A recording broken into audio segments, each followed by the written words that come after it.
Parang hindi mo naturuan ng mabuti ang aso mo, wika ni Dojon, habang ito ay napapangiti.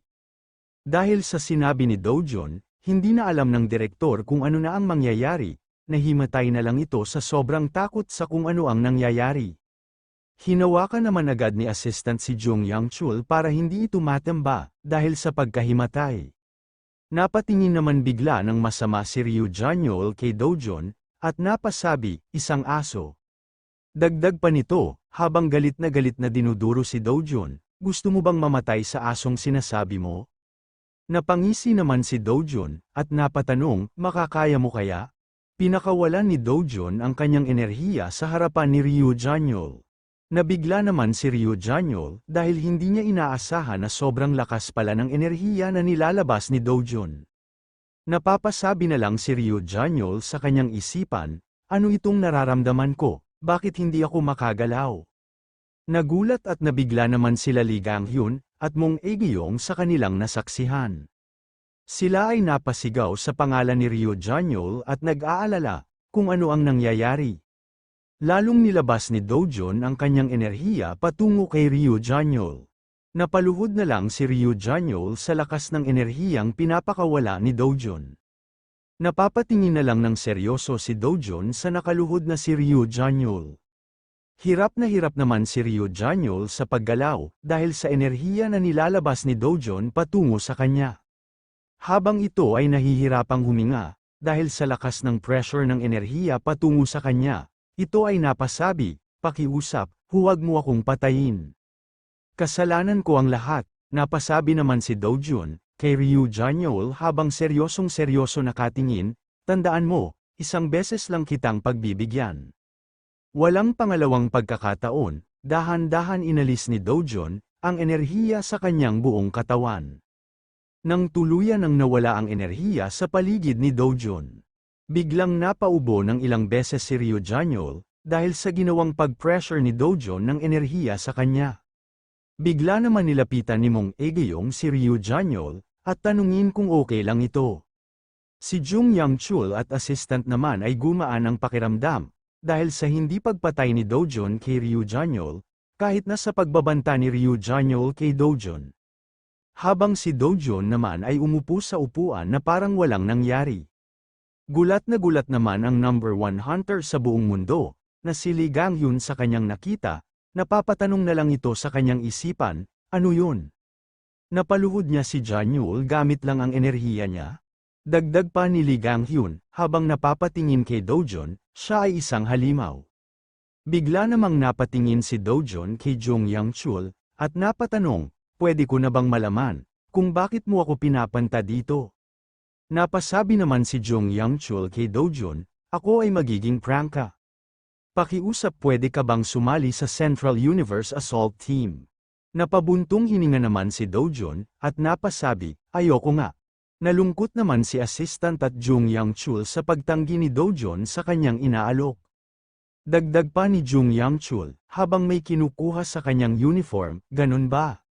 Siyempre, ang paghahanap pa lang ng entry ticket para sa amin ay nakakamangha na mismo. Bigla namang pinalapit ni Jung Yang-chul ang kanyang assistant, at binigay ang kinuha niyang bagay sa kanyang uniform para iabot kay Dojon. Sa pag-abot ni assistant kay Dojon, napasabi si Jung Yang-chul kay Dojon, ito ay isang munting regalo ng pasasalamat sa lahat ng nagawa mo hanggang ngayon. Mangyaring tanggapin mo ito. Napatingin naman ng masama si Dojon habang tinawag ang pangalan ni Jung Yang-chul. Kaya nagtaka si Jung Yang-chul at napatanong, ano iyon, Mr. Lee?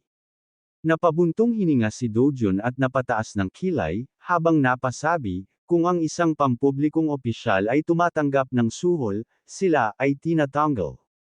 Nabigla naman si Jung Yang-chul sa sinabi ni Dojon, kaya napasabi na lang ito. Hindi ito suhol kundi regalo lamang ng pasasalamat. Napasabi naman si Dojon kay Jung Yang-chul, yan ang tinatawag na suhol sa ating industriya. Nadismaya at nalungkot naman si assistant, at Jung Yang-chul, dahil sa hindi pagtanggap ni Dojon ng regalo na binigay nila sa kanya. Ngunit biglang napasabi si Dojon kay Jung Yang-chul, gayunpaman. Kung nais ng direktor na ipahayag ang kanyang sinseridad, Umaasa akong magpatuloy ng magandang relasyon sa Hunters Bureau. Natuwa naman si Jung Yang-chul nang ito ay narinig niya. Napasabi na lang ito, talaga ba?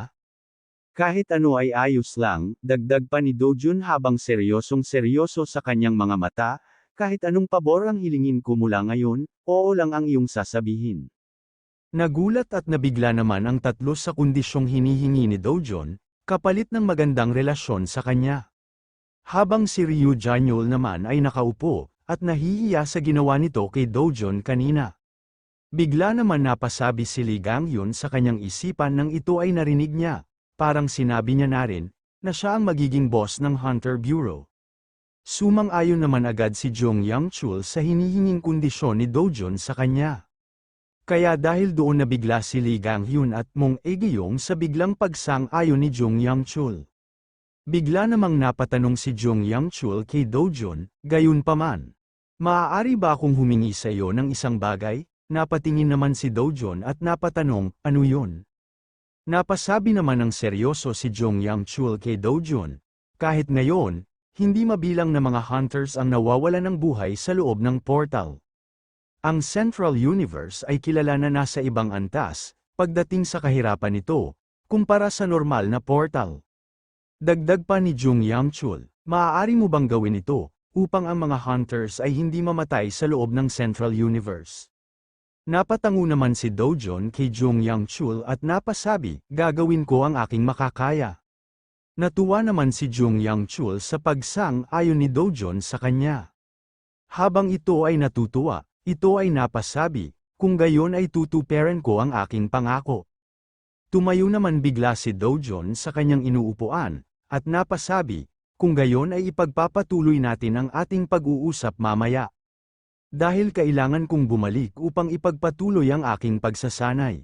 Dagdag pa ni Do-jun, at mangyaring iwasang gumawa ng anumang bagay na makakagulo sa iba. Tumayo naman si Jung Yang-chul at napasabi, naiintindihan ko. Kung gayon, aalis na ako, wika ni Do-jun. Gumaan naman ang pakiramdam ng tatlo nang umalis na si Do-jun sa office ng director. Bigla naman napasabi si Jung Yang-chul kay Ryu Janyol, kahit ikaw yun Janyol. Hindi ko akalain na gagawa ka ng padalos-dalos gaya ng ginawa mo. Hindi niyo pa ba naririnig ang balita? Si Mr. Lee Do-jun ay ang punong commander ng S-rank portal, at tinalo ang boss monster ng mag-isa. Nabigla at nagulat naman ang tatlo sa balitang sinabi ni Jung Yang-chul sa kanila. Dagdag pa ni Jung Yang-chul, at hindi man lang umabot ng 1 minuto, para mapatay ang boss monster na yun. Lalo naman natakot at kinabahan si Ryu Janyol, nang narinig niya ang tungkol kay Lee Do-jun. Bigla namang napatanong si Mong Ae-gyong kay Jung Yang-chul, tao siya di ba? Napasabi naman si Jung Yang-chul sa tanong ni Mong Ae-gyong, siguro. Biglang naalala ni Lee Gang-hyun ang mga sinabi niya, tungkol sa una nilang pagkikita ni Do-jun. Habang binabalikan niya ang mga payong sinabi niya kay Do-jun, ito ay napasabi sa kanyang isipan, habang sinasambunutan ang kanyang buhok. Sinubukan ko pa naman siyang bigyan ng payo sa una naming pagkikita, nagmumuka akong tanga habang inaalala ang mga nakaraan. Hindi tulad ng mga alalahanin ni Lee Gang-hyun, si Do-jun naman ay walang ibang iniisip. Habang naglalakad si Do-jun pabalik sa klase, ito ay napasabi sa kanyang isipan. Kailangan kong magmadaling bumalik sa klase. Sa pagbalik ni Do-jun sa klase, napansin nito na wala ng tao ang naroon, kundi ang guro na lang na nag-aayos ng mga papel. Habang napapatingin si Do-jun sa paligid, ito ay napatanong sa kanyang isipan, tapos na ba ang klase? Bigla naman napasabi si Do-jun, mukhang kailangan ko pang pumunta sa susunod. Napalingon naman bigla ang guro nang biglang nagsalita si Do-jun. Dahil doon kumaway ang guro, at napasabi kay Do-jun, bumalik ka talaga. Akala ko, hindi ka na babalik, dahil nagmamadali kang umalis. Napasabi naman si Do-jun sa guro, humihingi ako ng paumanhin tungkol doon. Napakamot at natawa naman ang guro, at napasabi, hindi na kailangan, dahil tinawag ka ng direktor. Ang iyong pagsasanay ay minarkahan bilang kumpleto, kaya hindi mo na kailangang mag-alala. Napatanong naman si Do-jun sa guro, kahit na hindi ko narinig ang aralin mula sa kalagitnaan. Napasabi na lang ang guro kay Dojun, nabalitaan ko na mayroon kang mas mahalagang pinuntahan. Dahil ito ay may pahintulot ng direktor, wala kang dapat ipag-alala tungkol dito. Yumuko naman si Dojun at napasabi, salamat sa iyong pag-unawa. Biglang may inabot ang guro kay Dojun, na isang box na may question mark sa bawat sulok. Habang ito ay inaabot niya kay Dojun, ito ay napasabi, oo nga pala, ito ay isang random box na binibigay para sa lahat ng trainees. Dagdag pa ng guro habang napapangiti, karamihan sa mga F-rango na item ay lumalabas dito, kaya huwag ka masyadong umasa. Napapatingin naman si Dojun sa box na binigay ng guro, habang ito ay nagpapasalamat. Habang umaalis si Dojun palabas ng pinto, biglang napabulong ang guro, sigurado ako na walang magandang bagay ang lalabas sa box na yon. Nang natapos na si Dojun sa gusto niyang gawin sa Hunter Association, dumiretso na agad siya sa lugar na kanilang pagtatagpuan ni Cha Yeji. Habang naglalakad si Dojun, biglang sumulpot si Cha Yeji sa kanyang likuran, napangiti naman si Cha Yeji, at tinawag ang pangalan ni Dojun, bigla namang napatanong si Dojun kay Cha Yeji, wika nito, nauna kang dumating, naghintay ka ba ng matagal? Napasabi naman si Cha Yeji kay Dojun, habang may kinukuha sa kanyang bag. Katatapos ko lang din, dagdag pa ni Cha Yeji, habang napapangiti at pinapakita ang resulta ng kanyang nakuha. Tada, salamat sa iyo, isa na akong B-rank hunter, napangiti naman si Dojun, at napasabi, ito ay dahil sa pagiging masipag mo sa training. Natawa at napakamot naman si Cha Yeji sa kanyang ulo, at napasabi, hindi naman. Dagdag pa ni Cha Yeji habang sila ay naglalakad, kung gayon, magmadali na tayo para kumain. Okay Miss Yeji, wika ni Dojun, nang natapos na silang kumain ng panggabihan, napasabi si Cha Yeji kay Dojun, sobrang sarap ng pagkain. Mr. Lee, pwede ba tayong kumain ng dessert? Napasabi naman si Dojun kay Cha Yeji, sa tingin ko ay mahirap yun, dahil oras na para umuwi ako. Nalungkot at nadismaya naman si Cha Yeji sa sinabi ni Dojun. Dahil doon wala na lang nagawa si Cha Yeji, kundi sumang-ayon kay Dojun. Nang nakauwi na si Dojun sa kanyang apartment, pinakita niya kila Yungyong, Carcel at Yunhee, ang box na binigay sa kanya ng guro. Sila ay napaupo sa lapag para tignan kung ano ang dinala ni Dojun, at malaman kung ano ang nasa loob nito. Biglang napatanong si Carcel kay Dojun, ano iyan, Master? Napasabi naman si Dojun kay Carcel, isang random na kahon, binigay sa akin ng training center. Bigla namang napatanong si Yungyong, bakit hindi kanila binigyan ng masarap na makakain?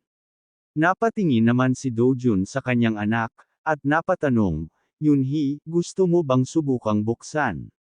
Tumanggi naman si Yunhee sa kanyang ama, at napasabi, sinubukan ko na magbukas ng ilan, ngunit sa tingin ko mayroon akong mga taeng kamay.